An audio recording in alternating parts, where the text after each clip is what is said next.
kelurahan, ada mungkin warga binaannya, itu bisa pakai QRIS juga. Lanjut.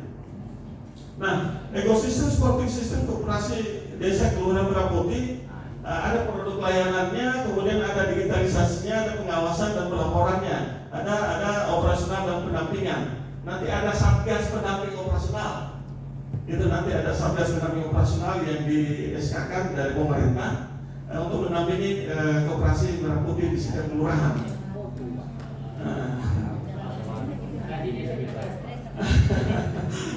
Jadi ini kita hilangkan yang manual ini. Jadi kita tingkatkan koperasi Merah Putih jadi koperasi Merah Putih yang bertumbuh. Nah, ini produk layanan. Lanjut. Nah, ini produk layanan supporting sistem Kopdes atau kelurahan Merah Putih, ada core banking sistem koperasi. Jadi tidak repot lagi yang bapak-bapak itu sudah belajar tadi yang sistem akuntansi. Itu dicek ke kepala itu jadi pusing. Nah, itu pusing. Lebih murah transaksinya, orang mau tarik dari ATM bank apa saja bisa di kelurahan atau binanya kelurahan Koperasi Merah Putih bisa. Jadi kita bikin usaha-usaha baru, ada binaan-binaan baru. Jadi semua transaksi keuangan bisa dilakukan di Koperasi Merah Putih. Ada pendapatan tambahan juga dari situ. Kemudian ada mobile bankingnya, ada mobile banking Koperasi Merah Putih. Wah, ini loh canggih nih. Jadi mobile banking itu kalau isi mau beli pulsa, listrik, top up, bayar BPJS, bayar apa semua ada di situ di mobile bankingnya. Sama di mobile banking bank yang lain. Hanya saja kelebihannya kita lebih murah. Contoh, saya kasih contoh. Kalau beli pulsa pakai mobile banking lain itu kan ada tambahan, ada 2.000, ada 2.500. Kalau di kita tambahannya berapa? 50 rupiah. Berarti lebih murah. Nah, bisa kita jual pulsa, cara potong juga tuh. Nah, kalau anggota. Terus ada mini ATM-nya. Ada mini ATM yang itu. Nanti disiapkan di Koperasi Kelurahan Merah Putih. Ada mini ATM. Dan keumuran Koperasi Merah Putih, kalau kita ke bank kalau menabung 10 dan 100 ribu masih malu. Malu kan Bapak Ibu? Malu. Kalau Koperasi Merah Putih menabung 5 ribu bisa, menabung 2 ribu bisa, 2.000 rupiah. Kita tidak malu. Itu Koperasi Merah Putih. Kalau kita ke bank nabungnya 100 ribu, kita masih malu Pak. Kecuali kita bawa uang 500 ribu, kita sudah tidak malu. 500 ribu ke atas Pak. Tapi kalau di Koperasi Merah Putih biar 2.000 rupiah diterima karena tinggal isi di tabungan kartu itu sebagai pengganti buku tabungan, atau kalau mau pakai buku tabungan juga boleh pakai buku tabungan di Koperasi Kelurahan Merah Putih. Terus untuk pendaftarannya ini, pendaftaran anggota itu tidak harus datang di kantor, juga bisa di rumahnya kalau ada memang mereka mau daftar, nanti dikasih aplikasinya. Jadi dia daftar dari rumah juga boleh, atau datang di kantor Koperasi Merah Putih, Kelurahan Merah Putih. Lanjut. Koperasi Kelurahan Merah Putih menjadi pusat layanan jasa keuangan bagi anggota yang luar biasa. Di Koperasi Merah Putih jumlahnya itu, kalau dulu kan koperasi itu ada yang namanya anggota, ada calon anggota. Nah, kalau sekarang dirubah itu, jadi ada anggota luar biasa. Nah, anggota itu yang sudah memenuhi syarat pokok, syarat wajib. Anggota luar biasa memenuhi juga itu, ada syarat wajib, tapi belum diangkat sebagai anggota oleh pengurus.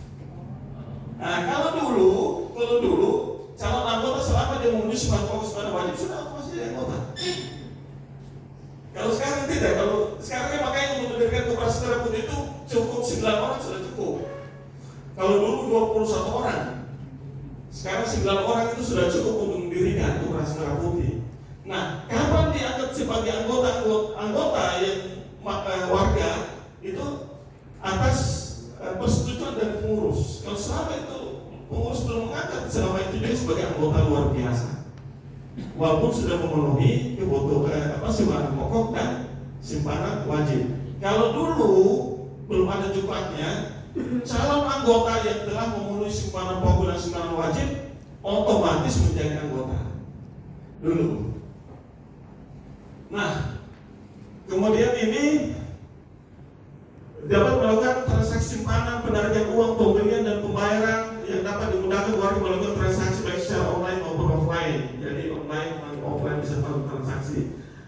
sih itu. Kelurahan Merah Putih mensupport usaha-usaha baik itu industri, petani, nelayan, serta dapat membangun industri kreatif bagi masyarakat binaan. Jadi di sekitar Koperasi Merah Putih kita bangun home industri atau masyarakat binaan yang kita bisa kembangkan usahanya. Jadi kemudian Koperasi Kelurahan Merah Putih dapat memberikan layanan modal murah. Nah, kenapa sudah modal murah? Karena prinsipnya kalau koperasi itu dari anggota untuk anggota, prinsipnya. Nah, kita kasih modal, kan kita untuk saling membantu, ta'awun, tolong menolong. Jadi kita kasih tergantung dari ini sudah bisa nutup di operasional kita, Koperasi Merah Putih sudah. Kalau di bank umum berapa? Nah, kita lebih murah. Nah, itu bisa tergantung dari ketua koperasinya. Dia mau kasih berapa, dia berbiaya kepada anggotanya, jadi bisa lebih murah. Kalau saran saya ini ya janganlah lebih mahal daripada lembaga keuangan lain kalau Koperasi Merah Putih. Yang murah-murah kalau ada pinjaman pembiayaan yang murah.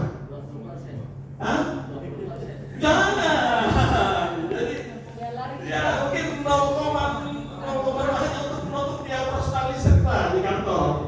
Ya, jadi itulah. Nanti kalau untuk mendapatkan pendapatan kan Koperasi Merah Putih ada sektor real, ada simpan pinjam, ada pengadaan barang dan jasa, ada minimarketnya, ada apoteknya. Di Koperasi Merah Putih kelurahan itu ada apoteknya. Nah, paling tidak ya kalau dapat margin sudah dari pengadaan barang saja. Nah, ini supplier pengadaan barang nanti kita linkkan kerjasama dengan Bulog atau kerjasama dengan distributor dari BUMN. Itu bisa link masuk ke Koperasi Merah Putih. Nah, ini yang bisa menumbuhkan pendapatan di Koperasi Merah Putih. Lama-lama nanti semua jadi pengurus karena ada gajinya. Wah, saya mau jadi pengurus. Nah, itu gajinya besar, itu dalam pendapatan dasarnya besar dan pendapatan operasionalnya, pendapatan pengadaan barang jasa dan masyarakat di sekitar itu mendapat sembako murah di Koperasi Merah Putih. Wah, luar biasa itu pendapatannya.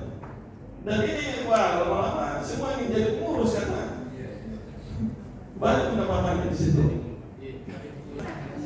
Koperasi Kelurahan Merah Putih memberikan kartu UMKM, ada kartunya, ini tadi kartu anggota atau kartu anggota. Nah, terus lanjut. Keunggulan produk layanannya, sarana pengelolaan keuangan koperasi secara akuntabel, transparan dan akurat, menggunakan perangkat berbasis IT. Kita tidak lagi tulis-tulis, tidak lagi print sudah strukturan, dan itu. Jadi kita tidak pusing lagi itu pakai kalkulator, sudah otomatis itu. Tidak pusing lagi. Kemudian sarana pengembangan dan pendapatan koperasi pasti, sarana permudahan bagi anggota atau pelaku UMKM itu pasti, sarana untuk mendapat modal usaha. Terus meningkatkan citra berintegritas koperasi. Kemudian mendukung program pemerintah dalam sukses inklusif. Jadi kita dukung program pemerintah ini harus itu. Kemudian membantu kemandirian keuangan anggota, membantu koperasi mengadministrasikan transaksi keuangannya, kemudian membantu koperasi menjadikan pelaporan transaksi keuangan kepada pemerintah kota. Jadi kita menjanjikan, jadi transaksi di walaupun Bapak Ibu tidak melaporkan neraca dan rugi labanya, buku besarnya apa semua, walaupun tidak melaporkan, Pak Kadis tahu, Ibu Wali tahu, karena Ibu Wali itu pakai sebagai dashboard. Bikin dashboard ini dari Kadia atau ini dari mana, dari Ulu atau ini dari transaksi keuangannya. Walaupun beli saja satu botol teh, itu ditahu ada catatannya. Ditahu. Nah, ini perangkat yang kita siapkan. Ada core sistem cloud-nya, kemudian ada member mobile-nya, mobile banking orang kenal, mobile banking, koperasi. Kemudian ada member card-nya yang kartu anggota koperasi.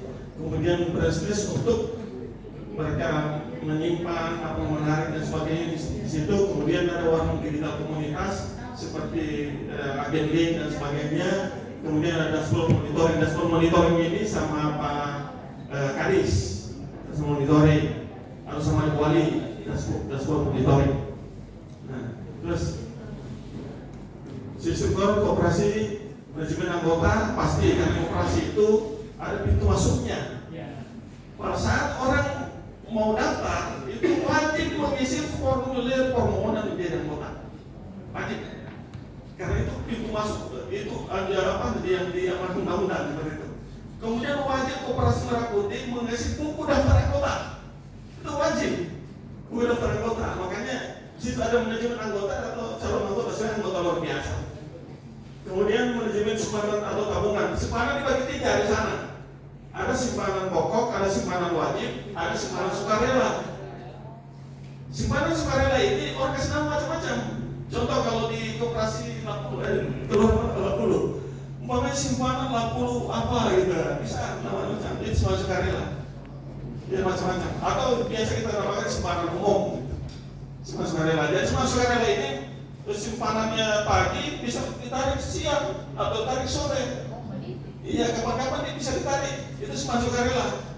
Kalau simpanan pokok dan simpanan wajib ada ketentuannya. Nah, makanya simpanan pokok sama wajib jangan besar-besar lah.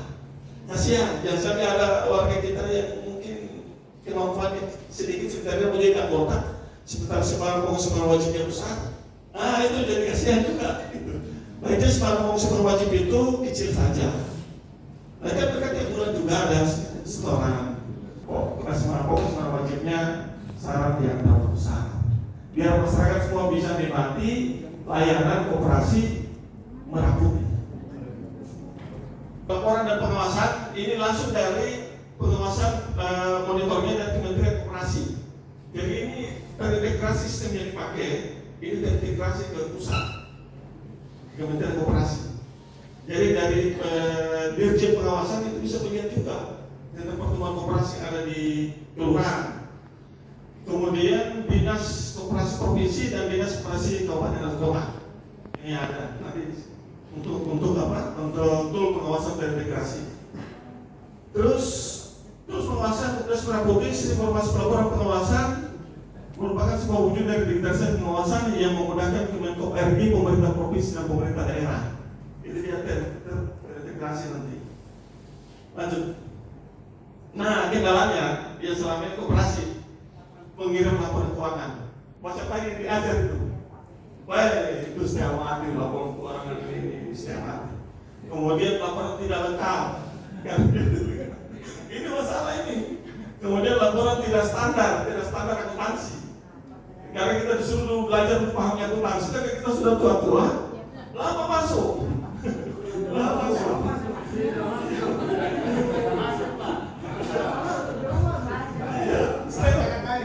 Setengah mati masuk. Kecuali makan kikil dulu, tambah telur 2 biji. Kemudian perbedaan format laporan. Nah, Koperasi Merah Putih A, B, C, beda-beda laporannya. Nah, ini tidak standar. Jadi bingung juga kita mau laporkan itu karena tidak standar, pelaporannya tidak sama. Nah, dengan sistem ini itu semua pelaporannya standar semua sama. Kelemahannya lain, koperasi masih mencatat secara manual. Ini kelemahan ini. Nah, sekarang kita lupa. Kemudian peluangnya pengembangan koperasi digital itu diadakan memudahkan penguasaan monitoring rutin berkala real time. Jadi walaupun malam hari itu koperasinya bisa lihat dan transaksi hari ini berapa kasnya, berapa bisa lihat. Hari ini ada penggunaan biaya anggaran rumah tangga beli karena ada tamu tadi mungkin beli kue atau beli apa. Itu kita koperasinya bisa lihat. Jadi semua bisa tercatat semuanya. Real time. Kemudian pengembangan digitalisasi dan pengawasan kekuatan kita melaksanakan Permenkom nomor 9 tahun 2020 tentang pengawasan koperasi. Jadi kita ada penguatan di situ. Lanjut. Landasan program tulus pengawasan Kopres Impres nomor 9 Undang-Undang nomor 4 2023 Ribu SK kemudian Permenkom nomor 9 tahun 2020 ini landasan acuan jadwalan payung hukum yang kita menjalankan ini. Nah, punya program sedikit sudah lewat aja. Sudah banyak capek lewat. Terus, nah ini yang OJK pakai. Sistem kita yang ini itu OJK pakai untuk pengawasan. OJK pakai seperti ini, ada manajemen nasabah. Ini yang dashboard yang mereka pakai saat ini dari OJK. Nah, terus ini contoh fitur dashboard tools pengawasan dari LKM yang dipakai OJK. Terus ini yang nanti dipakai oleh pengawas dari dinas.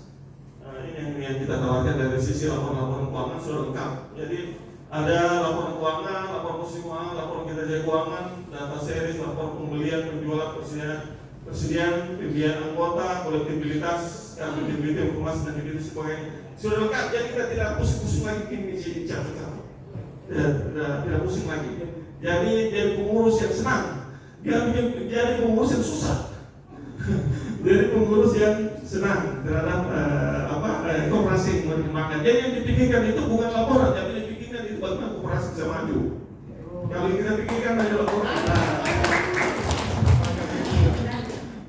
gitu. Misalnya ini cukup sekian, nanti di koperasinya nanti yang disiapkan, terus seperti ini perangkat internetnya pasti harus ada di koperasinya, ada wifi, kemudian ada komputernya kalau bisa ada komputernya, kemudian softwarenya yang kami siapkan, kemudian buku tabungan kalau pakai juga bisa, kemudian papan nama di depan koperasi kelurahan Merah Putih apa.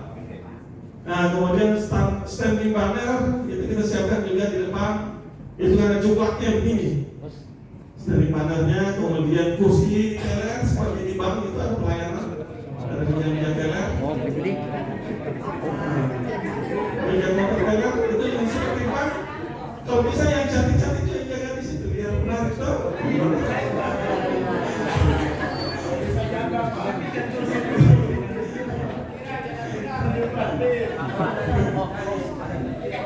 Jadi ada nanti di kantor koperasi Gelora Merah Putih. Mungkin ini kalau ada yang bertanya, Pak Anwar mungkin bisa sebagai moderator. Assalamualaikum warahmatullahi wabarakatuh. Bapak pemateri, sebelum Bapak membawakan materi, lebih separuh teman-teman dari 60 orang tadi saya hitung keluar karena stres, Pak. Kalau saya hitung, Pak, ada 20 lebih yang tinggal.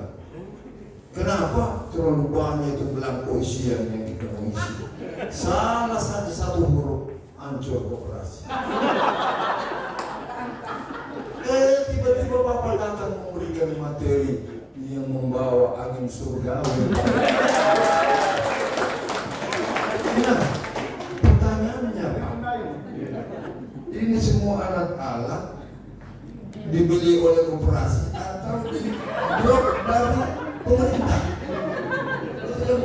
Karena kalau dengar pemaparan Bapak ini, nanti ini ke depan berarti di setiap kelurahan sudah ada saingannya perbankan.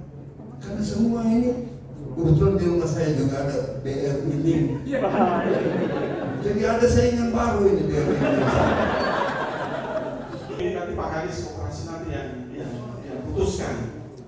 Apakah saya yakin bahwa koperasi Merah Putih ini dengan sistem grid akan bertumbuh, akan maju.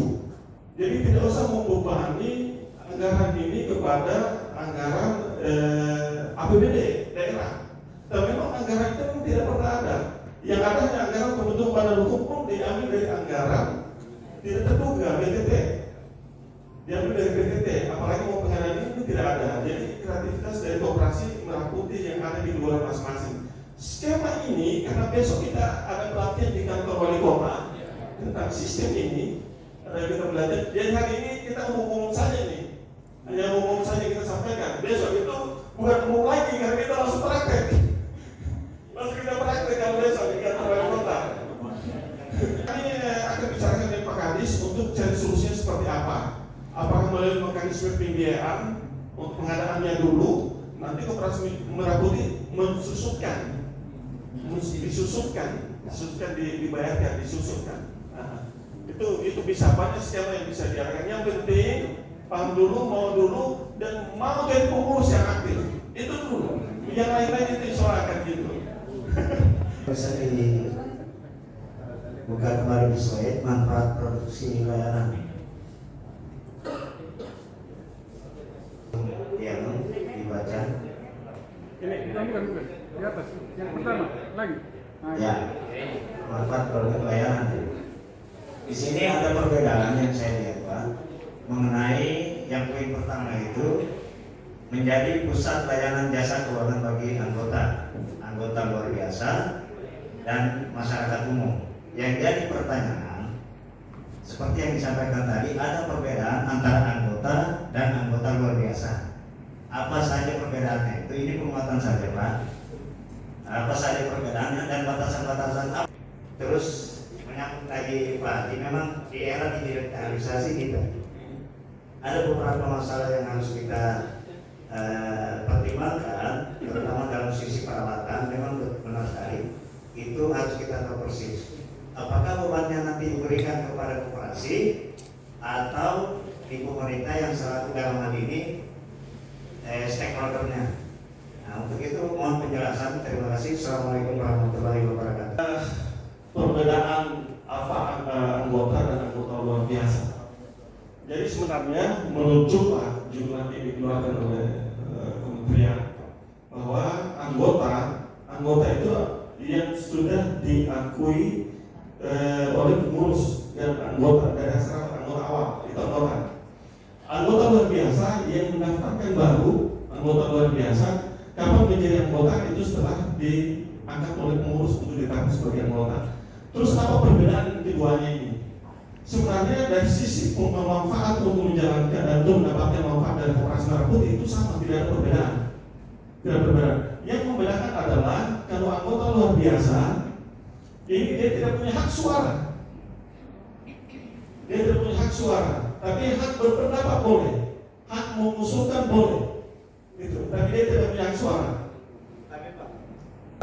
Jadi anggota kapan? Itu setelah ditetapkan oleh pengurus ternyata menjadi anggota. Setelah diangkat jadi anggota baru punya hak Baru punya hak suara. Gitu. Pengurus yang namanya anggota, Ya. ada namanya calon anggota. Ya. Yang maksud Bapak ini adalah anggota luar biasa, adalah Calon anggota. Saya yakin bahwa Bapak di sini mungkin ada yang sebagai lurah atau mungkin sektor atau mungkin sebagai pejabat kelurahan dan insya semua standarisasi akuntansinya dan sebagainya pelaporannya semua sudah standarisasi yang akuntansi yang akuntabel dan transparan. Nah lanjut. Nah jadi undang-undang nomor 25 yang dulu itu tetap masih digunakan baruan nomor 25 tahun 92. Kemudian ini ada Impres nomor 9 tahun 2025 memang instruksi presiden. Kemudian ini Pengurusan koperasi. ya apa?